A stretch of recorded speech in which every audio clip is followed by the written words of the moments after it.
Mesdames et messieurs, bonjour et bienvenue sur votre chaîne d'information en temps réel. L'actualité en Afrique et dans le monde en continu. Vous informer est notre mission alors, si vous êtes nouveau, abonnez-vous et activez aussi la cloche de notification pour ne plus rien manquer. Cela étant fait, c'est parti.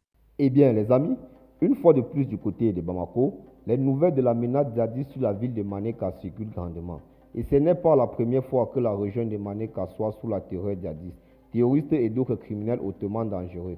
C'est d'ailleurs à l'image de plusieurs régions du pays, tristement sous l'influence djihadiste. En vérité, la question n'est plus de savoir si les terroristes et les djihadistes sont au Mali et y sèment la terreur.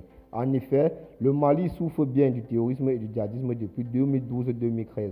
L'on sait aussi que, pendant les années 2012-2013, ils ont occupé les 2 tiers du territoire national. Ils s'étaient installés dans plusieurs régions, dont Kidal, Manéka, Tombouctou, Gao et une partie de Mopti. Actuellement, ils continuent d'y sévir en volant, pillant les biens des populations, de même qu'ils continuent de tuer et blesser des civils et militaires.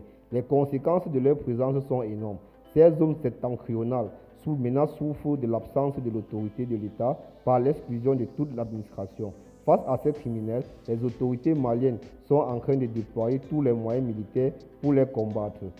L'autorité de l'État et de l'administration n'ont pas encore été déployées dans ces régions citées, alors que de son côté, les forces de défense et de sécurité multiplient quotidiennement les interventions pour craquer les groupes terroristes partout sur le territoire national. La volonté des femmes est nettement reconnue et appréciée de tous. Et depuis l'avènement de la transition, seule l'armée a reçu les remerciements et honneurs de la population malienne et africaine. Mais la nature de la guerre contre les terroristes et djihadistes est telle qu'il n'est pas facile de vite les neutraliser. C'est une guerre asymétrique où ces criminels se confondent aux populations, raison pour laquelle les attaques de ces derniers mois ont beaucoup endeuillé toute la nation. Toutefois, il faut reconnaître la force et la puissance de l'armée malienne dans ces interventions. Les résultats sont nettement salutaires sur les théâtres des opérations. La nouvelle de la menace de la ville de Manéka suscite actuellement la panique et la peur au sein des populations, lesquelles fortement menacées ont lancé l'alerte. Et puisque la région de Manéka est régulièrement ciblée, certaines en donnent plusieurs explications et même des propositions.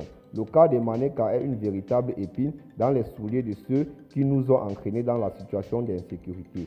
Il y a de nouveaux acteurs hétérogènes sur le terrain qui sont venus totalement changer le rapport de force. Les faibles qu'ils étaient hier sont devenus à partir du jeu de combinaisons les plus forts et maîtres absolus avec des méthodes peu orthodoxes, comme des enlèvements de détail, des assassinats, confirment en privé certains habitants de la région. Aussi propose-t-il que seul un débat contradictoire avec ressortissants impliqués ou non, à quelque degré que ce soit, permettra de mieux élucider la situation de Manéka.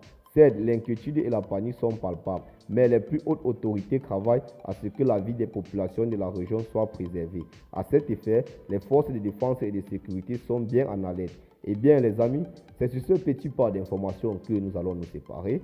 Laissez vos avis en commentaire et à très bientôt pour de nouvelles notes d'informations. Bye bye.